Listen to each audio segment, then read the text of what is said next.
byabanje kuba u Rwanda ariko wagica imipaka byabaye Kongo ntabwo byari bikiri u Rwanda. Niyo mpamvu mvuga ndashidikanya ko turi abakongomani kandi tuzakomeza kwitwa abakongomani kuko niyo mpamvu ufite stati y'ubuhunzi, niyo mpamvu ufite stati utuye mu nkambi udafite ubwenegihugu bw'undi munyarwanda uwo ari we wese, ni uko uri umukongomani. Rero turi abakongomani, byange bikunde ubyemere ubihakane, uri umukongomani. Isanga kwitani nyuma y'ishyamba hamwe zigirangi zirishe wazishora ntizibishake.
Icyo batuzizaga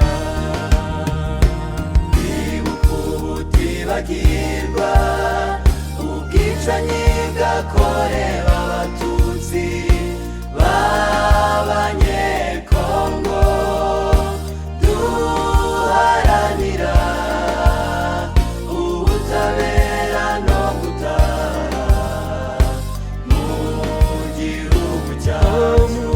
Twibuke ubutibagirwa ubwicanyi bwakorewe abatutsi babanyecongo duharanira ubutabera no gutaha mugihugu cyacu.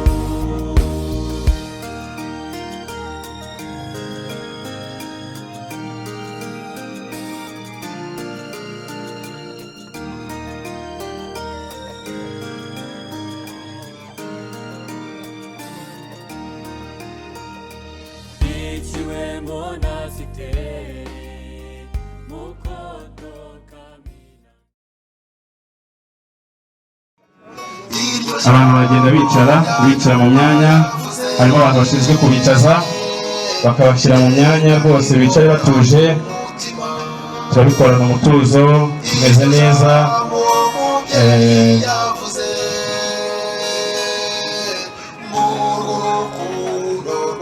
Kwicara mu mutuzo. Ibongera kugukubita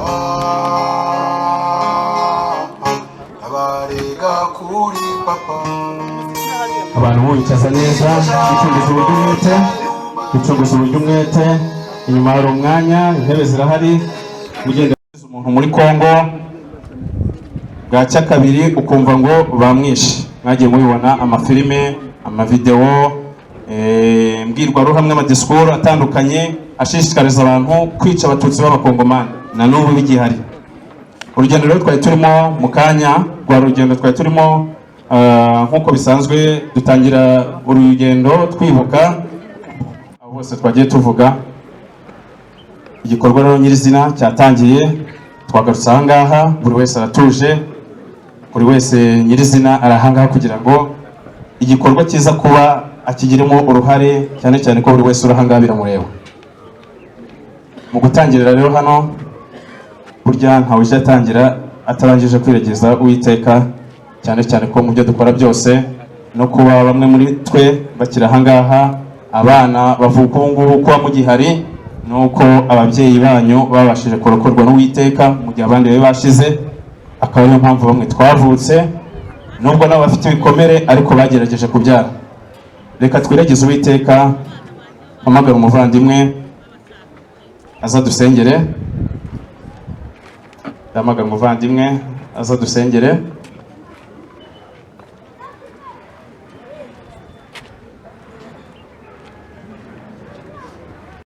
babasha kubaho Uwiteka Imana, babasha kuyakuramo, kuko kuba turiho uyu munsi natwe tutaragiye mu bagiye cyangwa se imiryango yacu ishimwe rikomeye. Reka rero kubw'ibyo tubashe guca bugufi imitima yacu, kadusenge. Uwiteka Imana yacu, tugushimiye ko tugejeje muri amasaha tubyumeka umwuka w'abazima, izina ryawe rihabwe icyubahiro.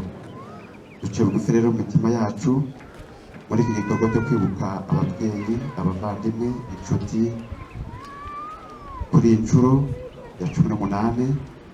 Reka wururuke ubane natwe, kandi imitima ibabaye ishavuye kubwo kubura imiryango, nta wundi wabasha kwihumuriza uretse wowe wenyine utanga ihumure. Niyo mpamvu tugusabye kugira ngo wururuke kuba natwe muri uyu muhango, kandi ye kuba umuhango w'uyu munsi gusa, ahubwo uduhe guhora tuzirikana abatuvuyemo bazize uko basa, bazize uko bavutse, nta ruhare bigeze babigiramo, bisanze uko bari bazizwe ubusa. Ariko turagushimiye muri uyu mwanya yuko twebwe tukiriho, kandi ko tukizirikana abavandimwe, izina ryawe rikomeze guhabwa icyubahiro. Ngaho rero duciye bugufi, tugumanye abababaye, kandi uhumurize b'imitima ihungabanye. Reka duce bugufi woshyirwe hejuru, guhera none aha kugeza dusoje. Izina rya Yesu turakoze, amen. Amen. Tutari twicara urihangana, ndabasaba tutari twicara nk'uko igikorwa gisanzwe kijyanye na gahunda yo kwibuka. Dufata umunota umwe wo kwibuka, tuwufate twibuke bene wacu kuba barabashije bamwe kwitanga, Uwiteka akaturokora tukaba tugifite umwuka wazima. Reka dufate uwo munota twibuke bene wacu.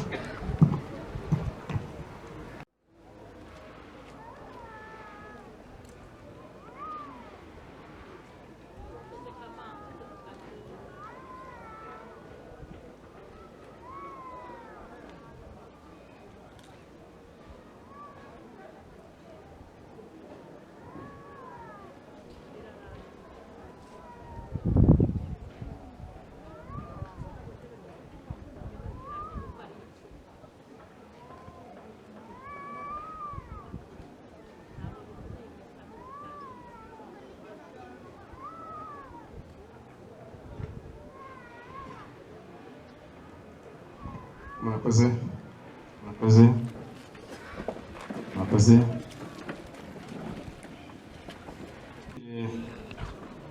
Hagarariye Minema, nakiri uhagarariye Minema kugira ngo adufungurire iki bikorwa muri rusange, igikorwa nyirizina cyo kwibuka abatutsi b'abakongomani bishwe mu mwaka wa 1960 kuzamura. Ubu tukaba turi kwibuka ku nshuro ya 18. Murakoze. Murakoze ku ijambo. Bavandimwe mwese duteraniye hano, ni umwanya ngarukamwaka tariki 8 z'ukwa munani, tuba turi kumwe tukibuka inzirakarengane y'abatutsi b'abakongomani. Nk'uko mwagiye mubyumva bagiye babivuga, ubwicanyi ntabwo bwahagaze, cyakomeza. Habuze n'umwe wabuhagarika, ariko uko turi hano buri wese atekereze, yibuke, ariko yiyubaka.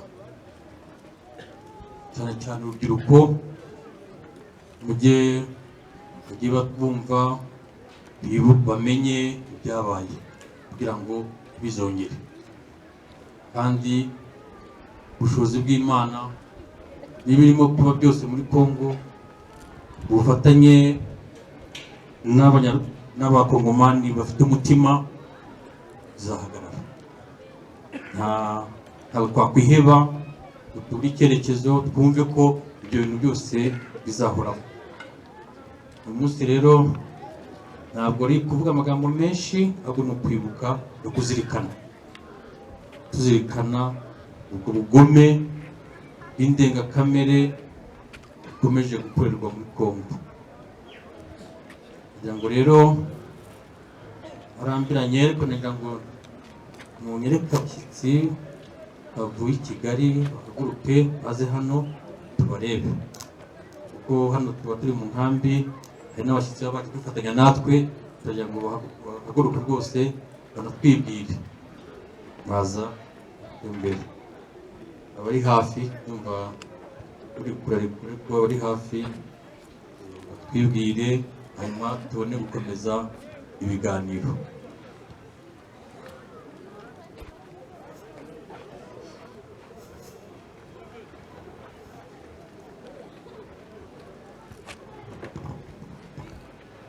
Muraho,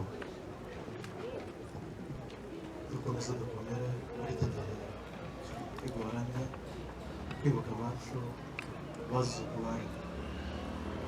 Ndi kumwe na timu y'abanyeshuri baturutse mu mashuri iyobowe na Bisore basi.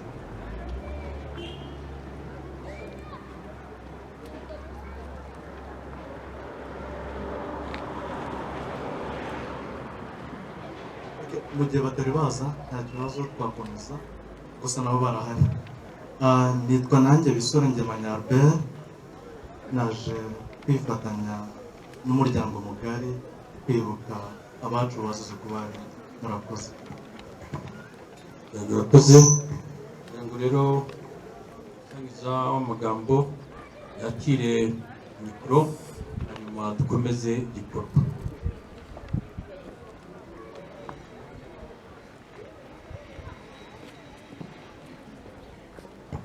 Murakoze cyane umuyobozi. Icyo umuyobozi ari kudukorana no kugira ngo dufungurire ku mugaragaro igikorwa cyo kwibuka abatutsi b'abakongomani bishwe mu bwicanyi butandukanye bwabereye muri Kongo. Tukaba turimo twibuka ku nshuro ya 18. Uyu munsi rero ni tariki ya 8 z'ukwezi kwa 8, niyo munsi washyizweho kugira ngo tujye twibukira hamwe muri rusange muri gahunda igamije kwibuka ku rwego mpuzamahanga. Umuyobozi arimo avuga ati ese abantu baturutse i Kigali bari hehe? Wabone, ndagira ngo mutambuke hano imbere, tambuke, bambaye neza, ubona ko bambaye bigaragara ko hari ahantu baturutse. Bitegereje ku ma-t-shirt bambaye abihanditse. Ntabwo ndabavugira, reka mpereze umwe muri bo abavugira, noneho bigaragaza abo bari bo, cyane cyane ko ari niwe waje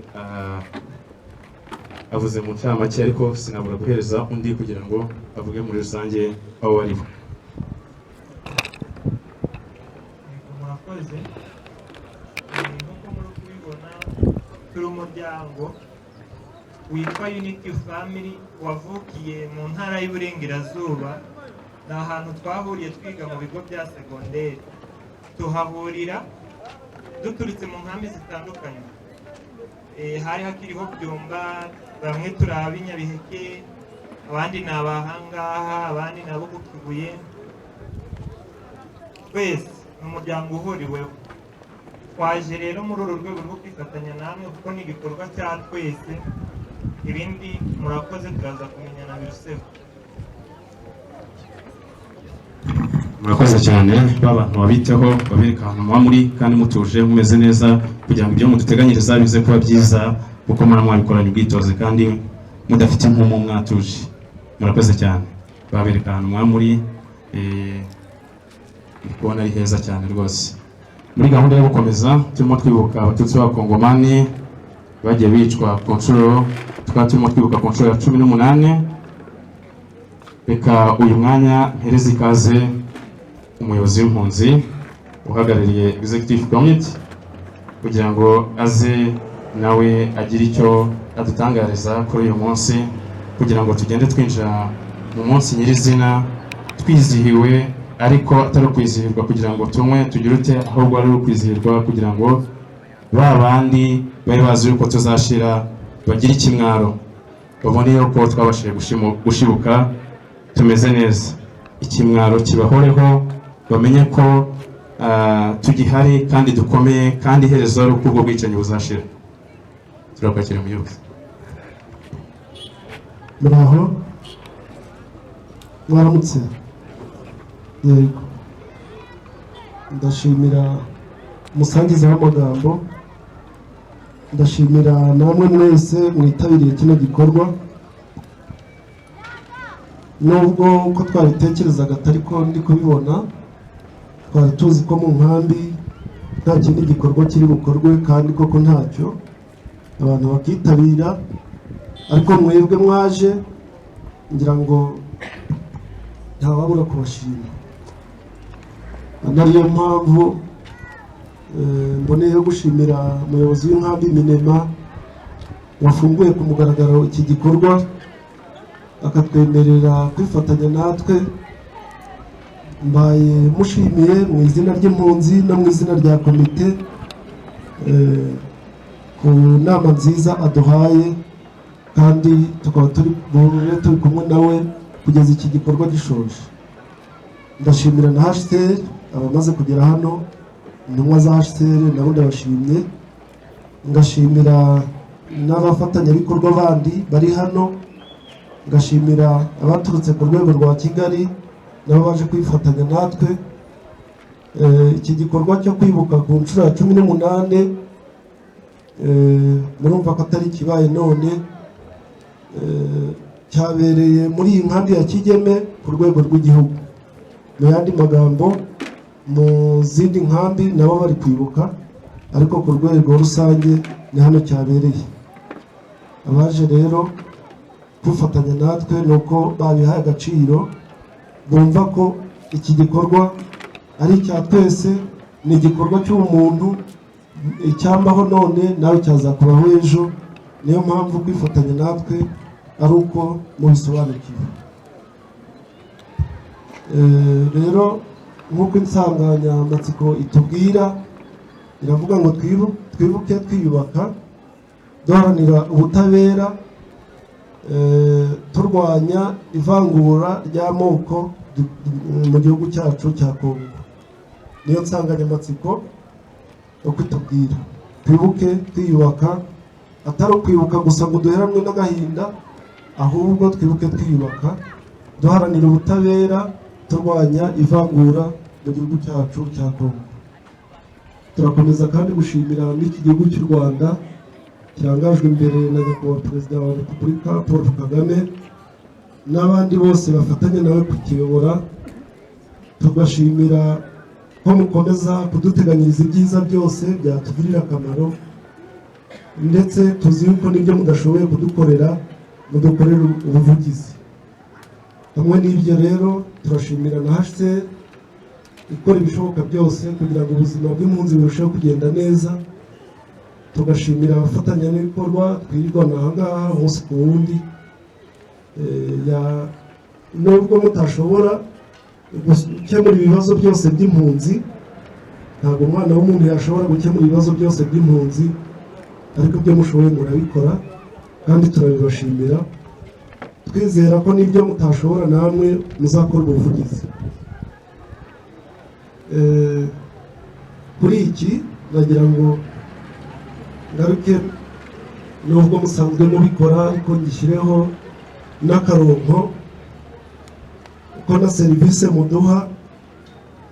Ndabizi ko yenda bishobora kuba bitunguye umuntu, ariko buriya ibyadukomerekeje ni byinshi, nuko basaba kugira ngo za serivisi muduha hajya habamo no kwibuka yuko hari ibyadukomerekeje byinshi, maze nujya guha serivisi impunzi uvuga utari ko reka nirinde icyatuma yongera kwibuka ibyamukomerekeje. Ngo ndasaba abafatanyabikorwa tubana nabo, kandi nzi ko mubikora, ariko nzi ko muzarushaho kubinoza kugira ngo giye kuba ari wowe byaturukaho kwibutsa impunzi ibyamubayeho. hamwe n'ibyo dufite ibyaturanze imbere muri Kongo. Muri Kongo tugituye muri iki gihugu twari dutuye tutikanga ikibi, twari tukirimo dushyingirana, twari tukirimo twiga amashuri hamwe, twari tukirimo tworora, dukora buri kimwe cyose nk'abanyagihugu, tutazi yuko igihe kizagera ngo habeho ivangura, bamwe basigare mu gihugu abandi bahunge. Niko twari tubizi, n'abasaza dukomokaho nabo ntabwo bari bazi ko bizagera kuri uru rwego. Nuko abakongomani imiyoborere mibi iratangira, ishyiramo abakongomani gutangira kumenya ngo iriya sura niyo munyarwanda. Baratangira nk'uko umusangiza w'amagambo yabivuze, ariko barahereye kera bahembera izo nzangano mu bakongomani, nk'uko no mu Rwanda habayeho jenoside yakorewe abatutsi, n'ahandi habayeho iryo vangura, batangira kwereka abantu ngo uriya ntabwo ari umukongomani ahubwo ni umunyarwanda. Birakura mu 1960 bashyiraho icyo bita akanyarwanda, cyangwa kwica abanyarwanda babaziza uko bavutse. Bigeraho abakongomani bamwe mu duce twari dutuyemo twa Kongo, nko mu gice cya Masisi, aho wasangaga abantu bari kuvuga ngo twishe gahutu duhogeye gatutsi.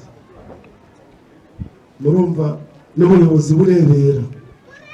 Habayeho n'ibyo bita za lisansema muri za rucuro, bakavuga ko bagiye kubarura abakongomani nyirizina, ariko uvuga ikinyarwanda bo bazamubarura nyuma. Ibyo birakura kugeza aho bamwe bagiye bicwa bajyanwa za Kiroci, abandi hirya no hino barishwe, aho tubuze kumva n'ubuhamya bw'amwe mu basaza bagiye babibona. Kandi duhaye umwanya abasaza ngo nibatubwire twarara hano, ariko ni ubuhamya buzwi. Maze byagera mu minsi ya za Noheli n'Ubunani, abantu aho kugira ngo bazishimire iyo minsi mikuru yabaye, abavuga ikinyarwanda bagahigwa. Buri muntu wese akavuga ati yaba nari mbonye aho ndi bwihishe rino joro. Abandi bari mu minsi mikuru bari kwishima, twebwe bavuga ikinyarwanda tukaba twamaze gushaka imigina yo kwihishamo. Birakomeza rero birakura kugeza aho muri za 73 aho batangiye muri za rucuro byitwa za magirivi, birakura bigera mu bice bitandukanye bya Kongo. Naho no kugira ngo abantu babeshye ko bari mu ishyirahamwe ry'ubuhinzi, ariko atari byo barimo, ahubwo ari ukugira ngo bajye inama yo kwica abantu. Birazamuka rero bigeze ejo bundi aho noneho ubwicanyi ku mugaragaro, ubwicanyi, itotezwa, ihanganisha ry'amoko, kuvangura uturere, biragenda birakwira, bibagikwira hose. Aho ugeze ugasanga umuntu asa naho ari igitotsi kandi ari mu gihugu cye. Uyu munsi wa none ndibuka amagambo guverineri w'intara ya Nord Kivu yavuze, ngo bita Julien Paruku Kahongi, turi guhunga ku tariki ya 28 z'ukwezi kwa 4 2012. Aravuga ngo umwana uje iwabo n'ugiye gupfa ntawe umutangiye. Ubwo yavugaga ko twebwe tudahunze ahubwo tugiye iwacu mu Rwanda. Ni guverineri w'intara, aho kugira ngo avuga ati abantu bari mu ntara yanjye reka mbungabunga umutekano wacu, abivuga atyo. Twari twabanje guhungira kuri Monisco, aho bita ku Mushaki, abari bahazi, abandi nabo bagize ngo barahungira kuri Monisco mu duce dutandukanye. Monisco ikavuga ngo ntabwo twashobora gucunga umutekano wanyu, mureba ahandi muhungire.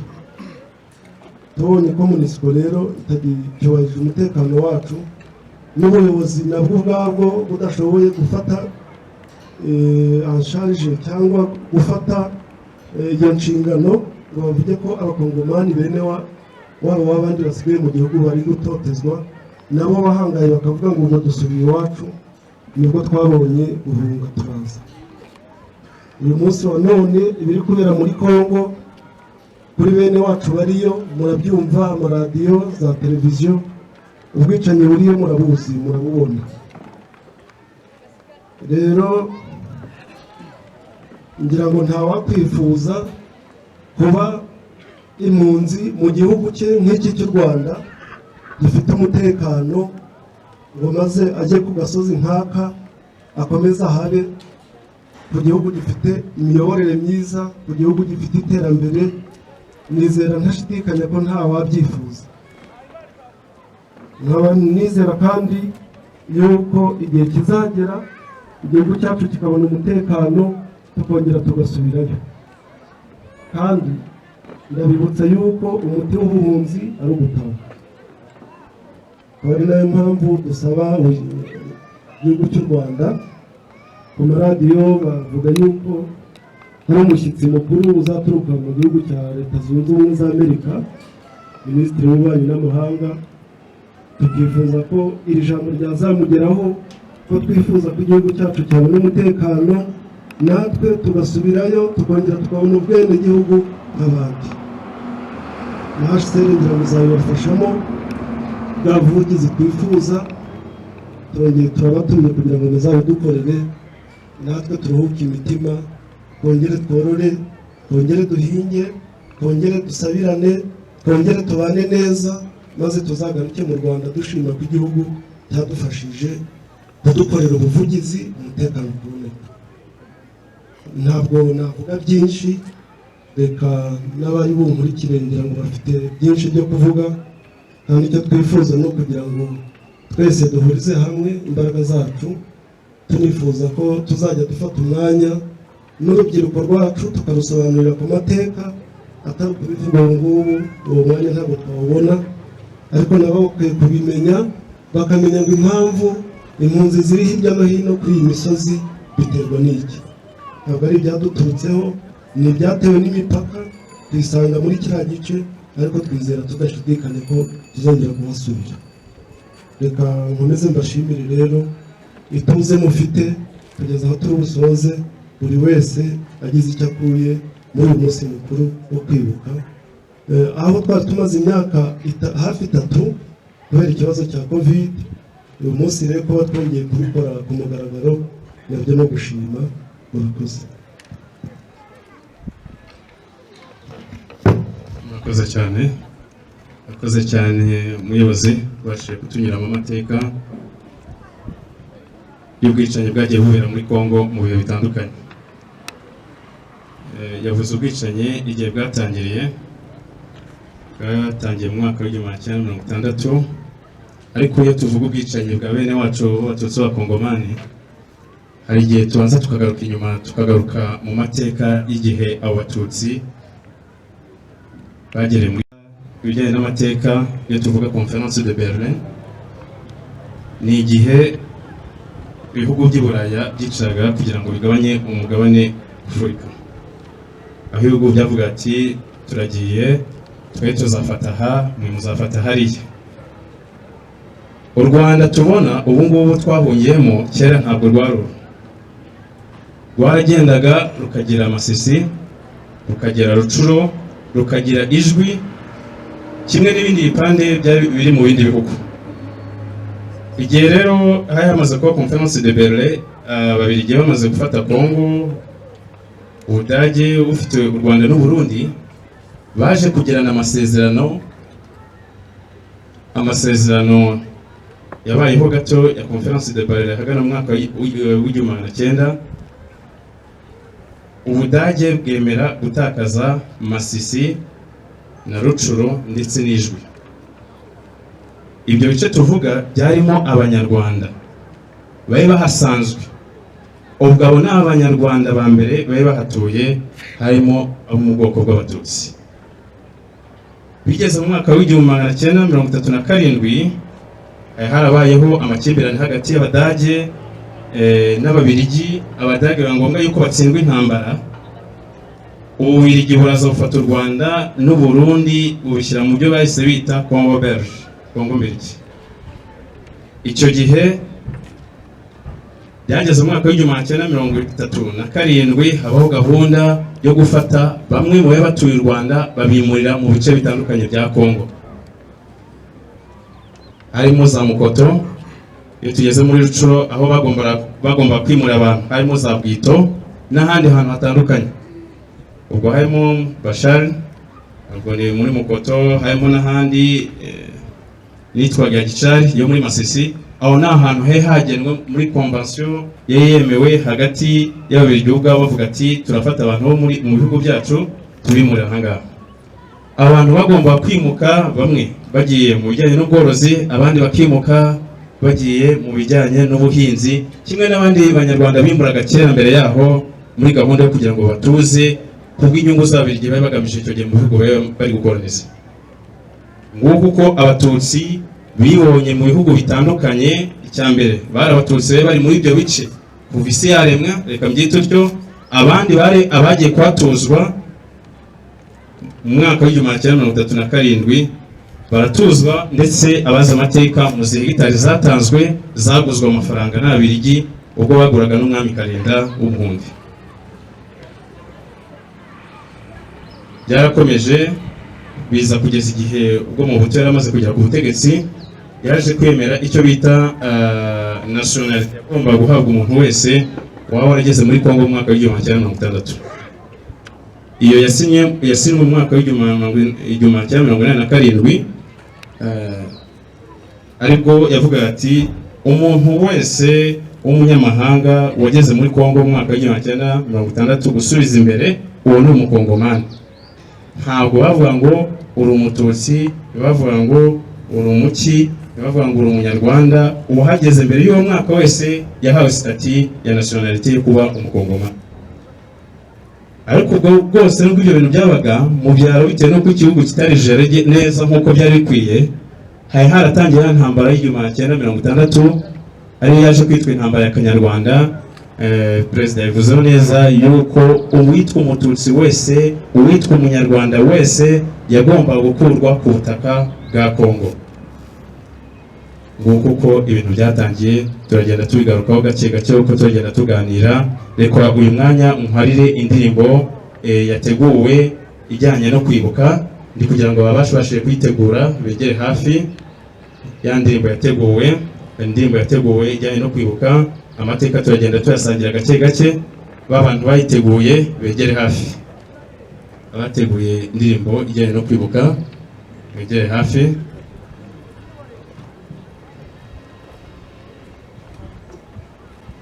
Karibu begere hafi.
ishanga umuyaga warahushe udutanya n'imiryango tubura abacu dukunda umwanzi aragahera ishanga imurenge unguna ruzantaka mushaki na kirorerwa iburungu ndetse n'ikanyatsi ntanibagiwe mu bwiza iwabo w'imfura nkumbuye mu ijomba mu misozi myiza ya runyoni umwanzi aragahera ishyanga aho uburere bugoye umwanzi aragahera ishyanga aho byose ari uguhabwa umwanzi aragahera ishyanga aho abatabana itabi umwanzi aragahera ishyanga aho irangamutse ari turanga we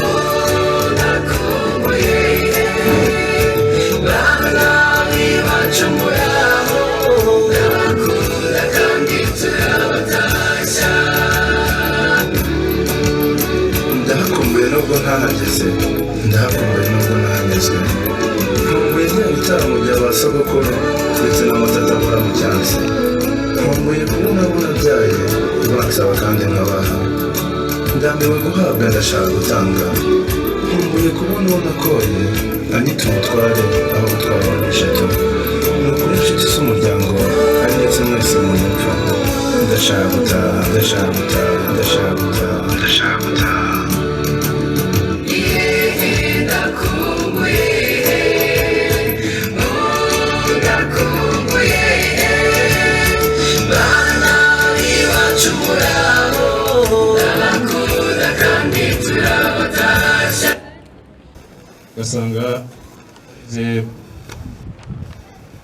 gasanga ukiga PhD Dr. ariko iyo uri impunzi uhora uri impunzi rero hari ibyo ushobora guhabwa impunzi ariko hari n'ibyo itahabwa kandi aho ni mu bihugu byose gusa amahirwe tugira muri u Rwanda atwakira nk'abavandimwe hari byinshi badukorera ariko hari n'ibyo batadukorera bitewe na stati yuko turi impunzi ushobora kwifuza kuba ministre kandi ufite ubwo bushobozi ndetse rimwe na rimwe ubona ufite ubushobozi bwabyo kurusha n'undi ariko ntubibe bitewe na stati yawe yuko uri impunzi ushobora kwiga warangiza lisansi hari ibyo wabona nk'impunzi ariko hari n'ibyo utabona nk'impunzi niyo mpamvu muririmbye indirimbo nziza ivuga ngo iwacu imasisi turakumbuye agenda nibaza nkareba bano bana bacu bavuga ati amaherezo n'ayahe byiza baratwakira neza baratuje banasa neza ariko bakeneye igihugu nanjye ndagikeneye kandi njyewe gikenera cyane sinzi uko no kwikunda gikenera cyane keretse umuntu anyigereye neza akamubwira uburyo gikeneye reka rero dukomeze dushimire igihugu cyatwakiriye abavandimwe inkomoko kwa sogokuru iyo tutabagira tuba twarapfuye burundu nta n'uwagomba kutwibuka iki gihugu rero kiyobowe na nyakubahwa perezida wa repubulika Paul Kagame nuko tutabona uburyo bimugeraho direct ariko nzi ko biraza kumugeraho turamushimiye tugashimira n'izindi nzego ziba zimuhagarariye hano mu nkambi cyane cyane ko ibyo tugeraho umunsi ku munsi abafatanyabikorwa ba haseri imiryango itandukanye imishinga itandukanye abo bose batuba hafi mu buzima bwacu bwa buri munsi reka muri aka kanya ngezemo nakire umutangabuhamya nsaba Imana uzi byinshi mu byagiye biba mu bwicanyi bwakorewe abatutsi b'abakongomani yegere hafi atubwire byinshi azi muri Kongo nk'umuntu wabibayemo murakoze Bravo. amateka y'abakongomani umuhesha w'abagambari ibintu yambwiye avuga ko umuntu akajya atereza imodoka kugira ngo ajye kuroba ahita ikiroshi, atereza imodoka kugira ngo gaca muri parike nasiyonali, iriya parike iparike y'Urukiga, kugira ngo inyamaswa zitabye abana bakitaba, bikaba ngombwa ko umuntu atanga inka ze ari uje gupfa, ari uje kuroba mu kivu kugira ngo abana bataribwa n'inyamaswa. Cya kabiri ni uko iteka ryose barapfuye barabica, ariko muri make icyo nshaka gushimashimira leta y'u Rwanda, hari abatarabonye iyo bahungira kubera impamvu z'ubutegetsi bwari icyo gihe ntibari guhungira mu Rwanda, ariko ubutegetsi bwa Kayibanda ntawe ari kubahungira, kandi benshi imihoro yazanwaga nabo iza kudutemera muri Kongo. Muri 1965 nibwo habaye ubwicanyi ndengakamere, Sikarambi ituruka i Murenge. Muri 1967 abanyamurenge isigende banihagazeho bigeze igihe barwanya intambara ya Murere, kugeza n'igihe mu 1965 nibwo haje intambara ya Kanyarwanda. Intambara ya Kanyarwanda yabaye 1965, abatutsi bapfa ndetse icyo gihe bafashe impande zombi bararwana. Abantu bari batuye hariya muri za Nyamitaba mwabonye ukuntu abatutsi bapfuye, ubwo bibaho intambara irongera ibaho muri 1995 1998 igatumba abanyamurenge babasanga i Burundi iyo bari bahungiye barapfa. Hakurikiraho 1994 hapfuye abantu babasanze mu nkambi ya Mudende, nabo babasanze aho ngaho bica, barongera abapfuye bishwe hamwe n'abavuye muri Kongo, bishwe n'abavuye muri Kongo. Ubwicanyi rero ndengakamere bwakomeje gukorerwa abatutsi, cyane cyane abantu bakicungura ibyabo bari bafite, bakicungura kugira ngo badapfa n'urubyaro rwabo. Muri 1950 tukaba dushima leta y'u Rwanda abanga twebwe muri iki gihe yaduhaye ubuhungiro, ariko hari n'abenshi bapfuye tutanazi iyo bagiye barwa.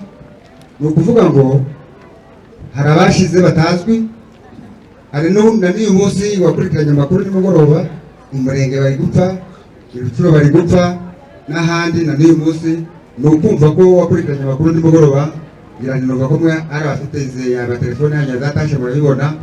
Ni ukuvuga ngo nta gihe, niba umuntu umwe yigeze ambwira ngo arambaza ngo ngwese nitwa Sabimana ngo lakini nchi yenu ni ya wapi? Ni sababu gani? Nchi ya Rwanda ni ya Wahutu, nchi ya Kongo ni ya Wakongomani, nchi ya Burundi ni ya Warundi, nchi yenu iko wapi? Sisi tu nchi yetu Mungu ndiye atayua.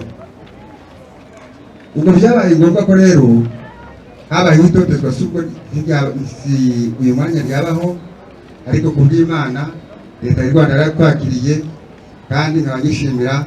Murakoze.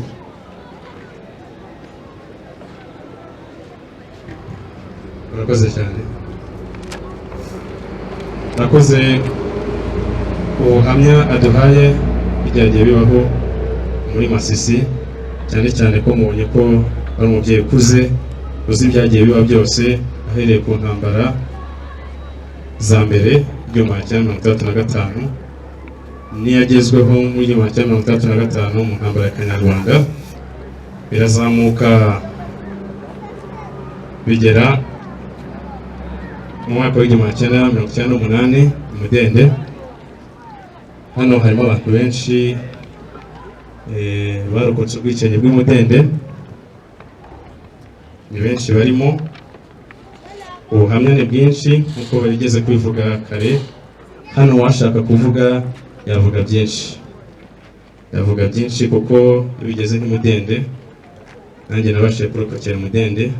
Igikomere mfite cyo mu mutwe icyo mu nkambi ya Mudende mu mwaka w'igihumbi kimwe magana cyenda 1998, mu nkambi ya Kigeme no mu zindi nkambi harimo benshi babashije kurokoka ubwo bwicanyi. Abasenga bemeramana akenshi adafite amateka, wowe mubyeyi uba wigizemo uruhare. Ejo umwana namara gukura azakubaza impamvu utigeze umubwira amateka nyamara wari uyazi. Si byiza ko umwana amenyera amateka ahandi kandi mu by'ukuri nawe hari ibyo uzi. Uzamubwire bike uzi, hari umuturanyi muturanye amwegera namubwire ibindi, bipfa kuba ari ukumubwira amateka mazima atarimo ibinyoma. Umubwire, musobanurire impamvu iyo bidukomeranye duhungira mu Rwanda. Umusobanurire impamvu iyo bidukomeye tudahungira muri Malawi cyangwa tujye muri Mozambique. Kuki buri gihe ibibazo bitubayeho duhungira mu Rwanda? Nuko duhungira mu bantu badutega amatwi, nuko duhungira mu bantu batwumva. Mukenera kwicara mugasobanura amateka abana banyu, bakamenya iyo tuva, aho turi naho tujya. Ibyo byose muzabikora bigendeye ku rukundo, buri wese abasha kubana na mugenzi we amahoro, tukimakaza urukundo kugira ngo ibyo byose n'ibikomere buri wese afite bibashe gushira. Reka muri kanya nakire umuyobozi tubashe kumva ijambo ry'uhagarariye igikorwa cyo kwibuka. Turamufite aha ngaha, yabashije kwitegura tugitangira igikorwa, cyane cyane muri rusange abari baje ahagarariye delegation ku rwego rw'igihugu, ndetse nanavuga yuko anaruhagarariye ku rwego rw'igihugu igikorwa cyo kwibuka. Iyi gahunda yose niwe ihagarariye mu gihugu cy'u Rwanda. Reka ntaza kuvuga byinshi, umwanya niwe, turakwakiriye umuyobozi.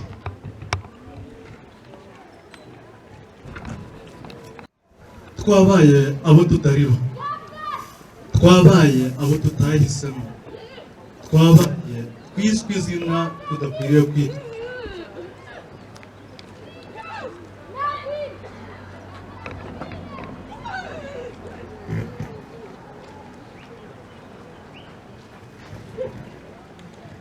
Kugeza ubu ngubu twitwa impunzi, atari ryo zina ryacu. Ntabwo bidukwiriye, nta nubwo bizigera bidukwiriye. Kuri uyu mwanya ubabaje turibuka ku nshuro ya 18 ubwicanyi bwagiye bukorerwa abatutsi baba muri Congo, kandi ari ubwo bwenegihugu bwabo. Sindi buvuga ngo bakomotse mu Rwanda kuko n'abakongomani, nubwo imipaka byabanje kuba u Rwanda, ariko wagica imipaka byabaye Congo, ntabwo byari bikiri u Rwanda. Niyo mpamvu mvuga ndashidikanya ko turi abakongomani, kandi tuzakomeza kwitwa abakongomani kuko niyo mpamvu ufite stati y'ubuhunzi, niyo mpamvu ufite stati utuye mu nkambi udafite ubwenegihugu bw'undi munyarwanda uwo ari we wese, ni uko uri umukongomani. Rero turi abakongomani, byange bikunde ubyemere ubihakane, uri umukongomani. Turibuka ubwicanyi bwagiye bukorerwa ahantu hatandukanye: Mukoto, Ngungu, Bukavu, Lubumbashi, Kamina, Kinshasa. Aho hose ni ahantu hicwa abatutsi. Hari inkambi ya Mudende, inkambi ya Nkamira, n'inkambi ya Gatumba, aho abanyamurenge bagiye bicirwa. Ubu bwicanyi ntabwo bwahereye iki gihe gusa, bwahereye kera abatutsi batotezwa muri Congo.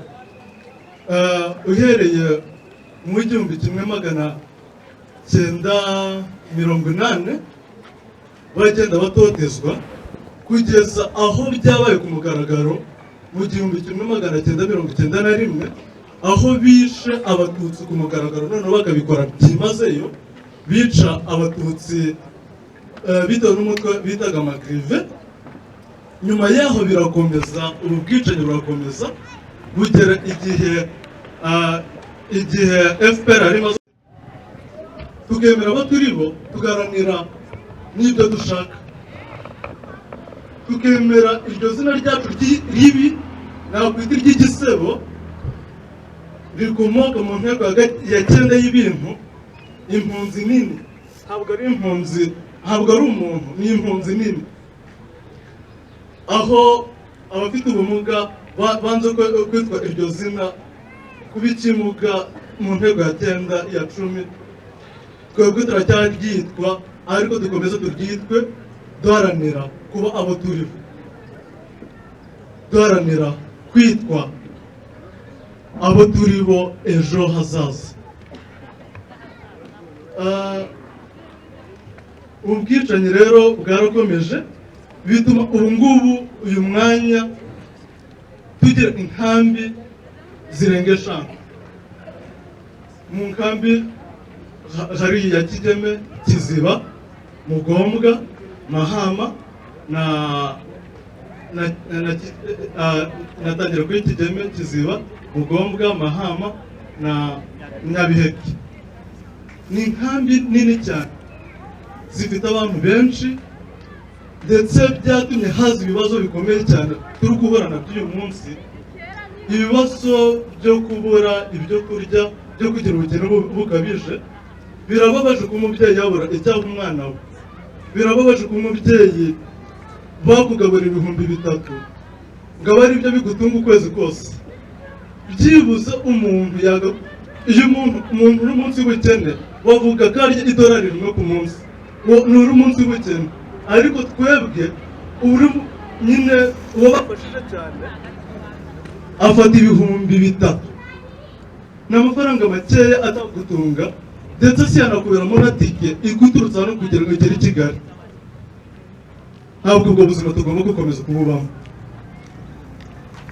aho byabaye ikibazo abana bagira kwiheba cyane kugeza ubu ngubu badafite n'inzozi y'ejo hazaza, badashoboye kuba batekereza ko hari icyo bageraho, ko hari icyo bashoboye, ko hari icyo bishoboje ku giti cyabo. Byatumye tugira umuco mubi wo guhora dusabiriza, wo guhora duteze ngo hasere, wo duhora duteze abapartenere ngo nibo bagomba kudutekereza, nibo bagomba kuduha ibyo dukeneye. Bituma nubwo tukibakeneye ariko barakoze. Fata iya mbere umenye ko njyewe ku giti cyanjye hari icyo ngomba kwigezaho. Ntabwo ari minema, ntabwo ari hasere, ntabwo ari inkomoko, ntabwo ari plan. Uri umuntu ukeneye uburenganzira bwawe, ntawe ubugomba. Uri umukongomani ukeneye uburenganzira bwawe k'umukongomani, kandi nutabigiramo uruhare, nintabigiramo uruhare, nta wundi uzigera ubigiramo uruhare, ni twebwe twenyine tuzabigiramo uruhare. Ubu bwicanyi rero kuko nabivuze bwatumye haba ibibazo byinshi byagiye biza, ariko nubwo ibyo bibazo byabaye, nubwo turi kurwana n'ubuzima bubi, nubwo kwitwa izina ribi tutagomba kwitwa, nubwo twagizwe abo tutagomba kubabo, nubwo tutuye aho tutagakwiriye gutura, igishimishije ni uko hari abandi b'impunzi tumaze kugera aho twigejeje, kandi hari intambwe turi gutera. Ntabwo twifuza buri umwe wese muri twebwe ko yatera intambwe akareka abapartenere, akareka undi uwo ari we wese, nubwo tubakeneye tukababwira, ariko tutumva ko ari bo bonyine bakwiriye kugira ibisubizo kuri twebwe. Kuri ubu ngubu ndashimira leta y'u Rwanda yemeye ko dukereya ibikorwa byatuma tugira inyungu. Kugeza ubu ngubu tukaba dufite bagenzi bacu b'impunzi bamaze kugira amakampani kandi akomeye ashobora no kuba yatanga akazi. Ibyo turabishimira cyane. Nanone dushimira urubyiruko rwa kaminuza rwarangije ndetse kaminuza biyemeje kwishakira igisubizo, ubu ngubu bari kwishyurira abana 10 muri kaminuza. Birakureba, birandeba, bireba buri umwe wese kuba icyo gikorwa n'abakigiramo uruhare. Ntabwo bikwiriye ikintu kinini, bikwiriye ikintu gitoya cyane kuba wakora igikorwa cyafasha kominote. Ubu ngubu turi kwishura kominote zabo. Rero mureke dufatanye, ndabizi ko dufatanyije hari ibyo twageraho, nk'ijwi ryanjye wongere hiryawe, wongere hiryawe, hari ibyo twageraho kandi gikomeye. Tugomba kwigira bidaturutse ku bapartenere, tugomba kwigira biturutse kuri twebwe ubwacu, kandi tugaharanira uburenganzira bwacu biturutse kuri twebwe ubwacu. Njya ku musozo cyakora nasaba rekomandasiyo zigera muri 3. Iya mbere ndayisaba minema na hasera. Mu nyandiko banditse yitwa economic inclusion,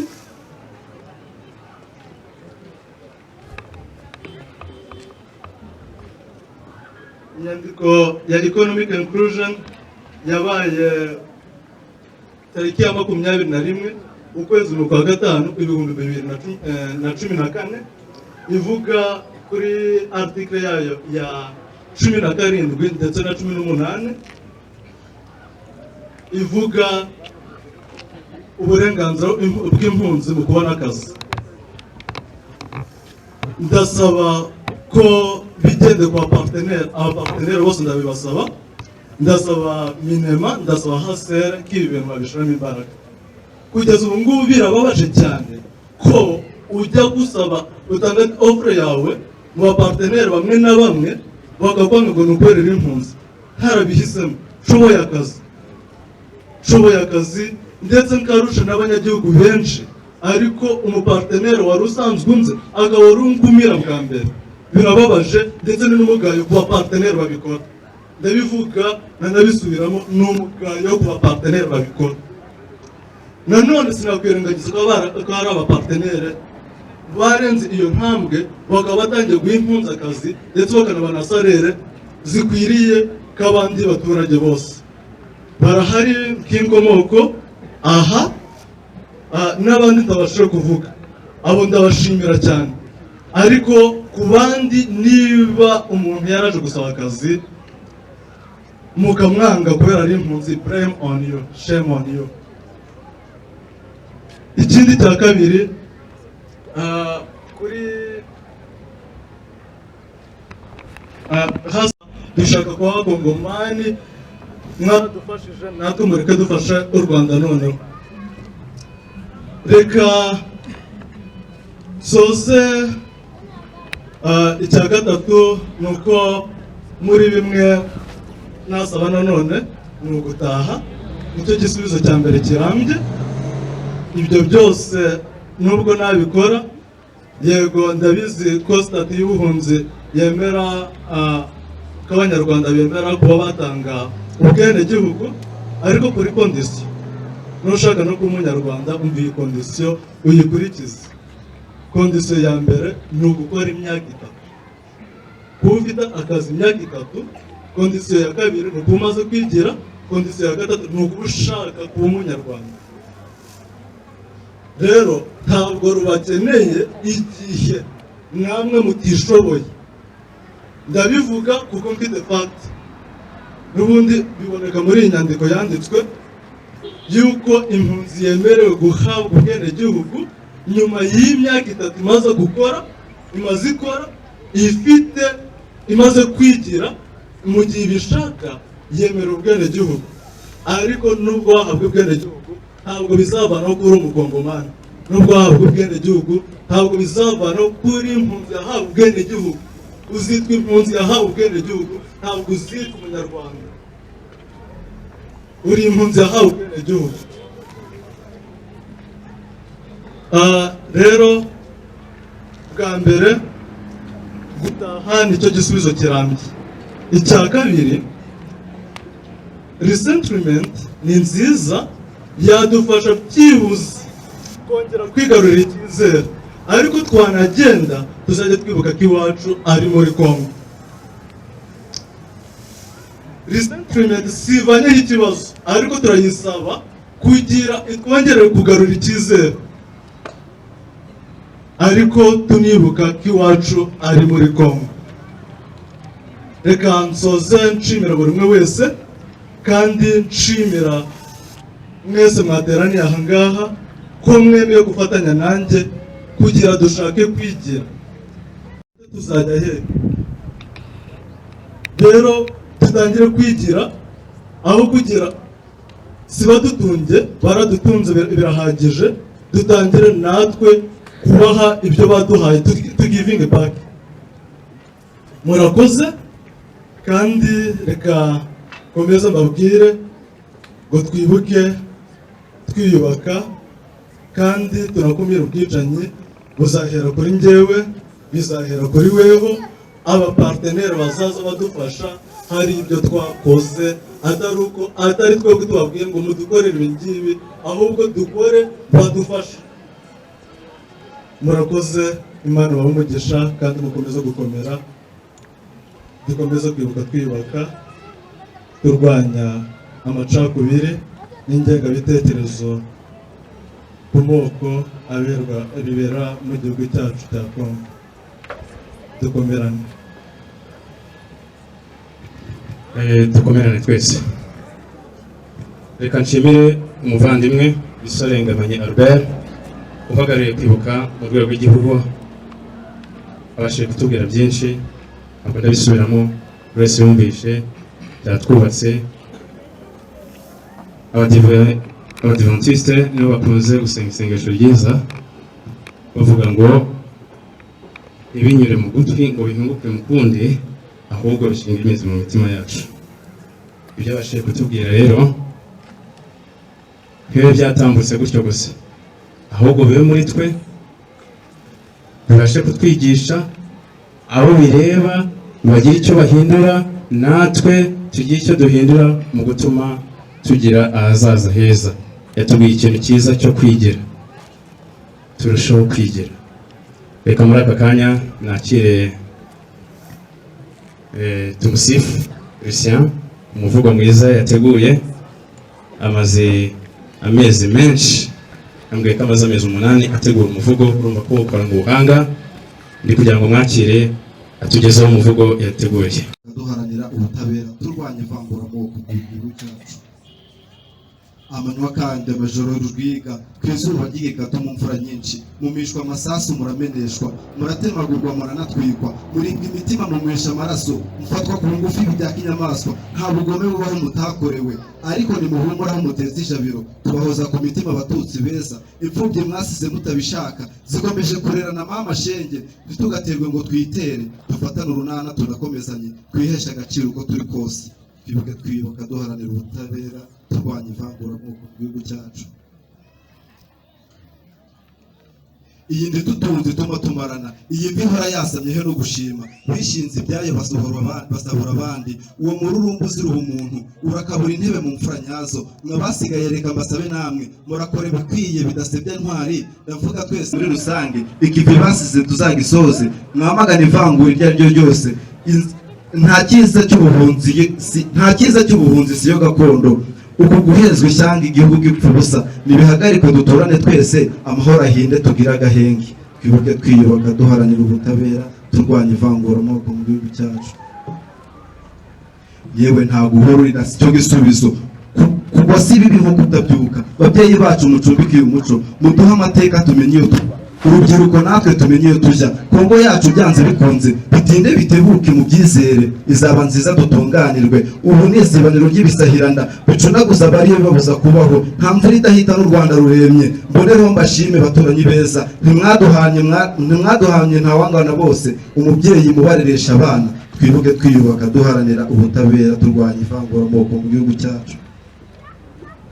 Ariko si ubundi ko ariyo yayo, nka leta ya Kongo biyinaniza iki? Gusubiza impunzi ku butaka bwazo, usibye kwinangira bidafite impamvu. Ubu ivu zombi ntiziba zituje, zisuzukurwa nk'isambu y'incike, aho ushatse wese yegura intwaro. Ubwumvikane ni wo muturambye kurusha amasasu ahitana benshi.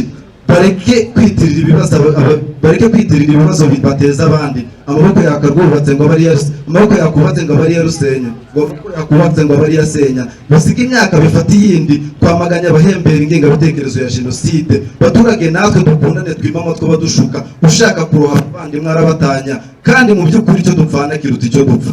Twibuke twiyubaka duharanira ubutabera, turwanya ivangura mu gihugu cyacu. Mureke dukunda igihugu cyacu, ngo by'inziza twagabiwe na Rugaba, ngo duture twese dutunganirwe, ngo turerere Kongo tunayirinde, ariko tubitoza abakiri batoya, kuko ntazi ibyiruka zitagira imicuko. Ibyo byose bisaba ubwitange, umutima nama, umutima ukomeye, gukunda umurimo no kuwunoza. Niyo mpamvu yonyine muri uru rugendo dukorana umurava n'ubushishozi, twige neza tunayaminuze. Kongo nziza isugira isagambe, imvura n'akazuba ntibisure, ikunde yeze itunga abayo, isezerere ubutindi budasubirwaho. Twibuke twiyubaka duharanira ubutabera, turwanya ivanguramoko mu gihugu cyacu. Yari mu Rwanda Kigatumusif Christian. Mukomere kandi muhorane Imana. Arakoze cyane mu Rwanda shaka. Mahali popote tutafika, natumaini kurudi kwetu. Iwacu turahasi. Arakoze cyane kuri uwo muvugo. Muri aka kanya rero natinze babantu bari gukora mu nganzo. Hari indirimbo baturirimbira bwa mbere, abagize ngo ni indirimbo y'abandi, bariya mubona nibo bayihimbye. Abazi na video yayo, hari amasura muri kubona hariya ari muri iyo ndirimbo. Reka nakira isura ya mbere iboneka muri iyo video kugira ngo wegere hafi baturirimbire indirimbo ikurikiyeho.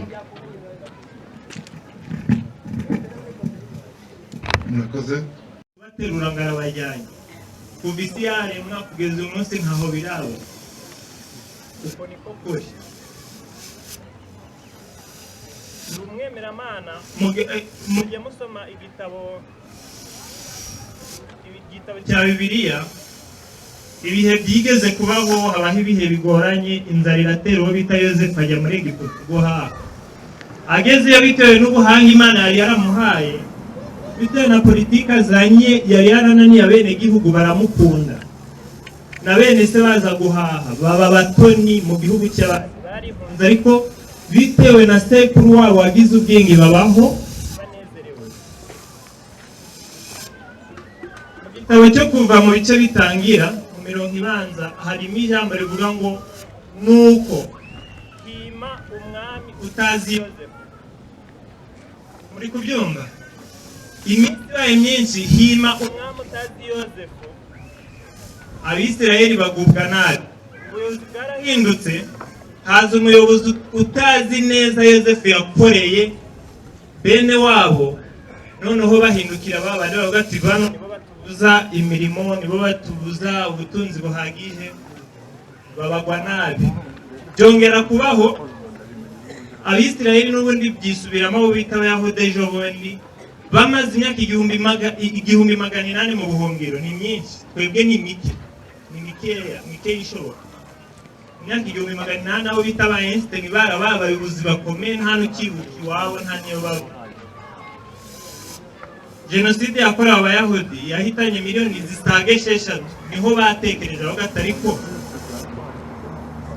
bari kutwirukana, kera twabagahe. Abo bita ba David Ben Gurion nibo baharaniye uburenganzira bwabo barataha. Naho bahangaha ube muri Amerika, kuri bagenzi bacu bari muri Amerika, ubu ubutumwa tubageneye, mubeho muhahe muronke, ariko mwibuke ko ntabwo ari iwanyu. Kanekeraho indirimbo yitwa Gatamba niyo tugiye kubaririmbira. Murakoze.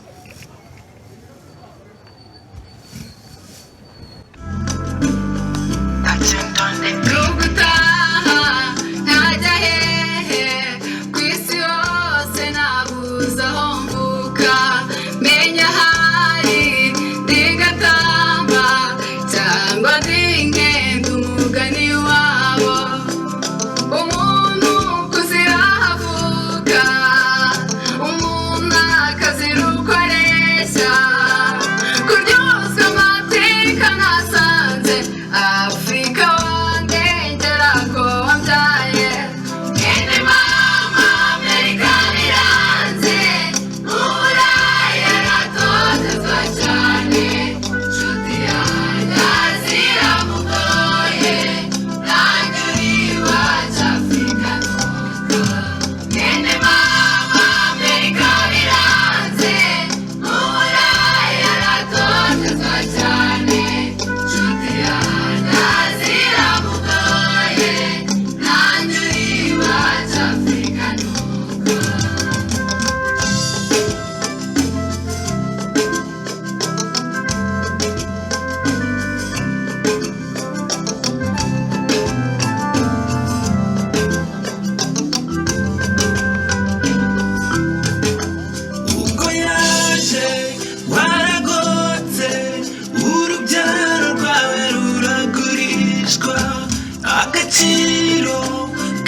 inshuti yanjye ziramugoye nanjye uri iwacu Afurika nuko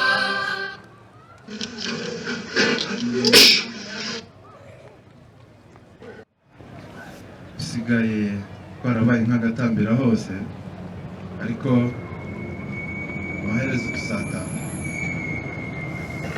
Umunsi umwe ubwo nari ndi kugenda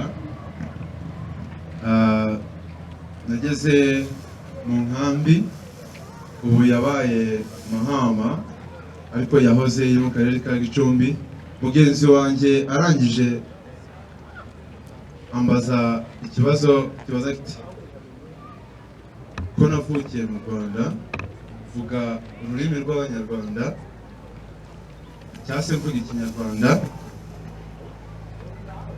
Iyo aho nize ku ishuri bansobanuriye mu Kinyarwanda ntawe nigeze mbona akoresha igiswahili cyangwa se igihunde cyangwa se ikindande.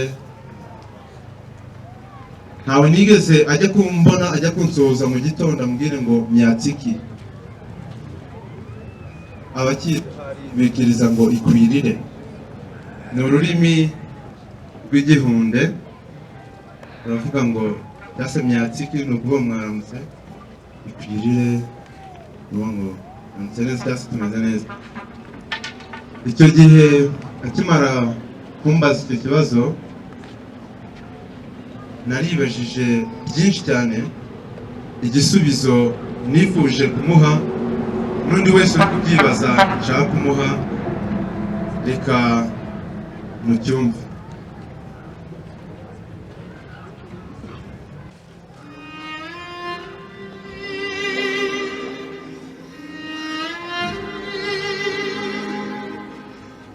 kumva kandi simbimurutaza ndakubwira ndakwikiza biteye akazoza n'umuneza kuba ubyibaza uciye akenge yigira ku hahise uciye mu kibazo cyane havana igisubizo usuzuguye igihe kumenya yagitaye utiruye kare mu ntero dusangire nta ntonganya ko bakirana bavukana berekana utwo uti siho mvuka kuvukira kwa Yesu mu kiraro kwamugize umutavu cyangwa yagumye ari umucunguzi n'umukiza ko bamwizera mwese mutamenya. Oyambwira gutera iby'impunzi byahinduye umushwi uruhinja. Sinumva impamvu ibatera kutumva, sinumva imvano y'izo mvururu. Bibarike bato bacu bakabaye abo muri gatatu ku bitaro ariko batoye icyo yatoraga arataha. Niki bitatu bitandatu mu cya gatatu n'ubusa buri nibyo bibateye gutuza mutera umugongo twatse amata n'ibyansi bibaritse ubwatsi buzira ifumbire nawe wagezeyo uribagiwe. Nihanganire bati Kinyarwanda abene Kanyarwanda umuco w'u Rwanda imbyino z'u Rwanda ariko si Abarundi. Nizi za kaminuza wazize kaminuza kugeza mu busaza imvi zikaza zineza ko kumenya Igifaransa cyane bitakubwira Umufaransa kuvuga Icyongereza cyane neza ntibikugira Umwongereza. Why? Ukirana haza cyora umwijuto kwijujuta bikabinyakiriza mu bamutumye. Ntumwitotombere duke tw'impano tugira impamvu tugira intwari ryo mwishuri uciye kenge tori ryawe mwana wa mama. Better live in the cage than being a refugee. Look me at my age, having a marriage with a man of my father's age. Don't ask me about my period. Looks like I'm cursed. That's my sister's words. Oh, how poor we are. 3 to 4 people in one chamber, living, sleeping, dining, cooking in the same room. Oh, how poor we are. Hanyuma ubonye amahirwe gasa n'ivu ridasubira ibukara. The opportunity doesn't change the reality. Getting the nationality doesn't change the originality. Having a responsibility to your brother means humanity. Oh, why? Inshuti y'inshundwe turi muvandimwe wa kure uganira biruta ubutunzi abantu baruta amafaranga inkunga iruta izindi dutunze ni ijambo. Ibiganza bisuhuza nibyo bisaba umuntu usaba ni nawe usuhuza. Yego usaba neza arabanza agasasira ariko se usuhuza wese niko basaba. Umubano ukozwa n'ibiganiro. Ndubundi wenda uko nisanze uwanyibarutse ntiyahindutse ubutaka bwa sogokuru ntibwimutse aho ndaho nzaba ntibizampindura wowe mwataye mwisiza mwisarura sinamutera umugongo ndakurahiye. mwazize uko mwisanze ariko ntimwashize mwasezanye n'uriya nk'abakongomani. Imbuto z'ubutwari zizira ubugwari nizo mwabibye. Muteshutse nagaruke twibuke twiyubaka, duca n'ibice baca umuco wacu bose igico. Ivangura turihabye, urukundo ruture. We are Congolese. We are able, we are capable, we are responsible, we are bridge breaker, we are peacemaker, we are Congolese. We're sleeping together, begging together, crying together, smiling together. We are even ready to die together. We don't mind it. How poor we are.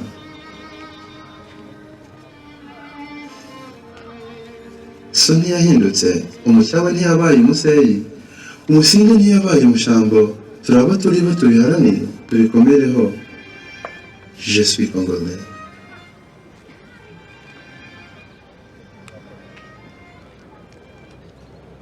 Murakoze uko byaba bimeze kose aho naba ndi hose je suis Congolais.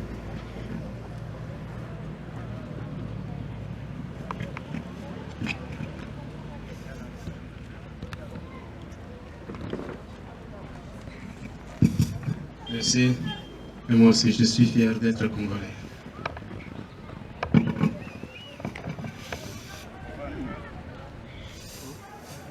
hari umuvandimwe watubwiye abantu bagiye barangiza mu kaminuza n'abandi bakiga, abantu bose bishyize hamwe bishyira mu muryango barihira abanyeshuri 10.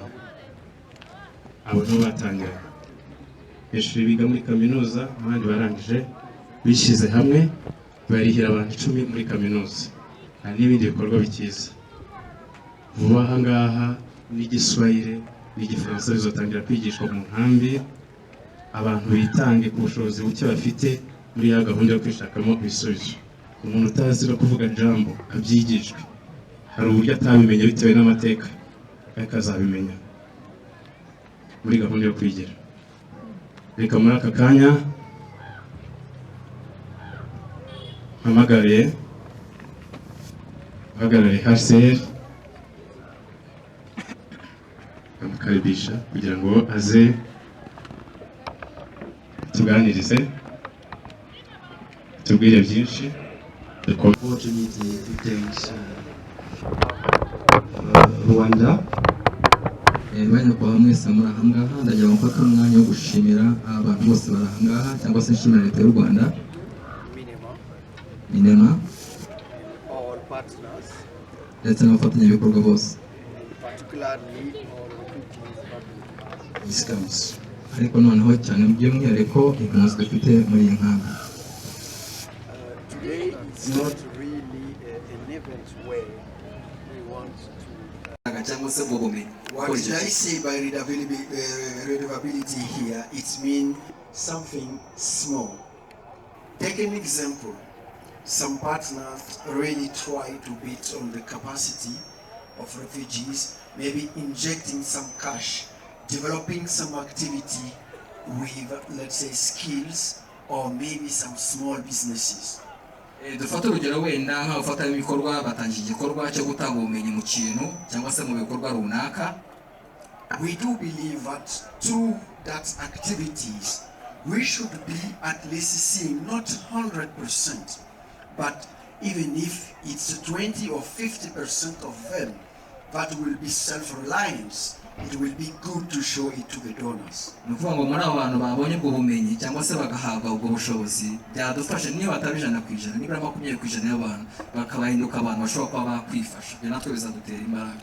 But sometimes we fail to document, we fail to show the result, the outcome to the donors. Ariko akenshi tubura amakuru, tubura raporo, tubura mbega ibigaragara twajya guhereza abo bantu badufasha. Because some beneficiaries, when they get, let's say, they started kids, they are not even moving on with the activities. Nukuvuga ngo bamwe mu mpunzi babonye ngo bufasha bwo gutangira ntago bikomeza bita bipfiramo hagati. In the same time not doing it, we are closing the door for the next cohort that we want to enroll, or maybe next program that we want to implement. Nukuvuga ngo ibyo niyo bidakozwe tuba turimo gukinga imiryango y'abandi bakagombye kuza hanyuma. And in the same time, the donor also will refuse to embark us in such program, even if the program is tangible for us. The program we know, we who are in the field, we know that it's really important and it can build on the local economy. It can really allow the beneficiary themselves to become self-reliant. Nukuvuga rero ngo iyo byagenze gutyo babandi dusaba bahitamo kutagira icyo badufasha kubera yuko baba babuze bya bindi. Ibyo ngibyo rero kiba ari ikibazo kuri twebwe nubwo tuba tuzi ibyo turimo gusaba cyaba ingirakamaro ku mpunzi zose muri rusange. And let us take a commitment whereby we need to work closely, to be open, to bring more possibility for those who didn't get some opportunity that we are implementing now. Nukuvuga rero tugomba kwiyemeza yuko tugomba gukora hamwe kugira ngo dushobore gushaka amahirwe y'abandi batageze bagira ayo mahirwe. Look, he highlights the issue of school at university. Yes, we do recognize, and I hope we will be working closely to achieve that also. Yavuze no ku banyeshuri biga muri kaminuza kandi tuzakomeza gukora kugira ngo turebe ko n'icyo ngicyo twagikoraho. The durable solutions he highlights, and it's good, but the good thing that I hear is whatever resettlement you have, even you decide to integrate yourself locally, economically and socially, you should remember that it wouldn't be easy. Kugerekeranye n'ibisubizo birambye no kuvuga ibyo bya resettlement yavuze neza yuko aho waba uri hose cyangwa se uko byaba ari mu Rwanda kubona ubwenegihugu cyangwa se ahandi hose. Remembering the country of origin, it means we should be the peacemakers in whatever place we are, even if it's not in the country itself. Kuvuga rero kwibuka igihugu cy'amavuko cyangwa igihugu cyakubyaye icyo bisobanuye no kuba umunyamahoro aho waba uri hose haba hanga cyangwa hanze. Being an actor of peace building mean also I will translate by my daily life how I feel the peace is important even if in the host country. Kuvuga rero ubwo nasobanura amahoro no kuvuga jewe ubwanjye amahoro nyumva gute muri njyewe aho nabandi hose mu buzima bwanjye bwa buri munsi ayo mahoro nyumva gute. And also being abroad, we should be praying to have a peace return back in the country of origin, and then that will allow us to return back smoothly. Aho waba uri hose hanze y'igihugu cyawe isengesho ryegere kubomba kuba ngo icyama amahoro agaruka mu gihugu cyanjye kugira ngo twese tuzashobore gutaha iwacu. And returning back without any fear. Kandi tugasubira mu rugo nta bwoba dufite. Returning back knowing that I love all people around me. Nasubira mu gihugu cy'amavuko niyemeza cyangwa se nzi neza ko abantu bose banzengurutse dukunda. Returning back finally knowing that the place I left, I built a good network. The place I left, I built a good memory of people, and then we let also some skills where we share with this local community. Namenye neza yuko aho nasize abantu beza nasizeho image nziza hanyuma aho ngaho ngiye nkatangira gukoresha ubwo bushobozi cyangwa se ubwo bumenyi nahawe mu kubaka community cyangwa se umuryango uri aho ngaho. And let me beg to stop here and really take the opportunity to thank all of you who take your time to really make some good speeches, good words, but that mean a lot in terms of what we think. Mumbabarire nsohoreza ahangaha ariko arimo gushimira bari abantu ku mivugo batanze ya mu ndirimbo cyangwa se mu mivugo amagambo meza batubwiye ko ni ingenzi. And good things that also shows how people consider each others, particularly the refugees. Kandi ibi bigaragaza uko abantu bagenda batekereza kuri bagenzi babo cyane cyane impunzi. We should work together to really clean all this form of discriminations. Tugomba gukorera hamwe kugira ngo dushobore gusiba cyangwa se gukuraho burundu ivangura. And the music or artists, maybe painting, is also another way to express what is in somebody. Mu kuririmba rero mu mivugo cyangwa se mu bishushanyo nabwo n'ubundi buryo bugaragaza ibiri muri twebwe. And I will invite partners to see in the way how to incorporate some of these initiatives in the program, because there is some talents that we can use on to build in what we are doing daily basis. ndaza gusaba abafatanyabikorwa kugira ngo barebe uburyo muri gahunda zabo bashyira mu bino bikorwa byabo, kubera ko ni uburyo bumwe bwo kuba bwakubaka mu buzima bwacu. Thank you everybody. Murakoze cyane. Murakoze.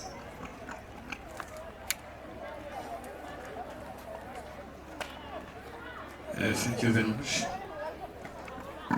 Even if there was technical issues, the message have been understood, and we thank you so much for your good message. You have a good program for refugees. I assure you that we will attain the best objective, effectively and efficiency. Thank you very much. Muri aka kanya reka nakire umwanya mwiza ngiye kwakira muza kudusoreza, ariko mbere yuko mwakira ndagira ngo mbamenyeshe yuko muri gahunda nitumara kumva ijambo ry'umuyobozi hari ifoto y'urwibutso turaza gufata y'uyu munsi ujyanye no kwibuka bene wacu b'abatutsi b'abakongomani bakorewe ubwicanyi guhera mu mwaka w'1965 na mbere yaho uburyo bwicanyi bwatangiye kera burakomeza kugera muri myaka za 90, muri Magirivi birakomeza bigera mu nkambi ya Mudende, byabereye mu Gatumba murabizi. Twagiye tugira ibibazo byinshi. Ubugome bwatangiye kera cyane. Ifoto y'urwibutso rero mu gihe tumaze kumva ijambo rero za gukurikira mu kanya, turaza gusaba HCR, turaza gusaba PAM, turaza gusaba n'abapartenaire, dusabe Minema, dusabe Migration na Police, dusabe Executive Committee, ize kuri hafi baze Perezida wo Kwibuka, turakina na ya timu y'abaririmbyi baze kuba bari hafi kugira ngo twese hamwe tuze gufata iyi foto y'urwibutso yo kuri uyu munsi. Reka muri aka kanya rero iki gikorwa twagitangiye kare, munsi yo twahereye twatangiye turimo twibuka bene wacu, tunyura hara ku kibuga, turazamuka ku mashuri, tugeze muri quartier ya 4 turazamuka, nabonye ibyo twazamutse yari imvune. Uriya kuri twavunikaga niko bene wacu, niko ababyeyi, niko basogokuru babaga bihishe mu masaka za Nyamitaba n'ahandi hose biruka bitewe n'ibitero bya Magirivi. Iramvune yatwibukije byinshi. Turakomeza tugera kuri barriere, turaza tugeze ahangaha dutangiye ibiganiro. Byagenze neza, Uwiteka yaturinze, ariko reka muri aka kanya tubashe kumva ijambo ry'uhagarara imirimo. Ndagira ngo mukaribishe aze atubwire byinshi, ni nawe araturangiriza gahunda yose y'ibikorwa twagize byo kwibuka bene wacu abatutsi b'abakongomani bishwe ku nshuro ya 18 turimo twibuka. Murakoze.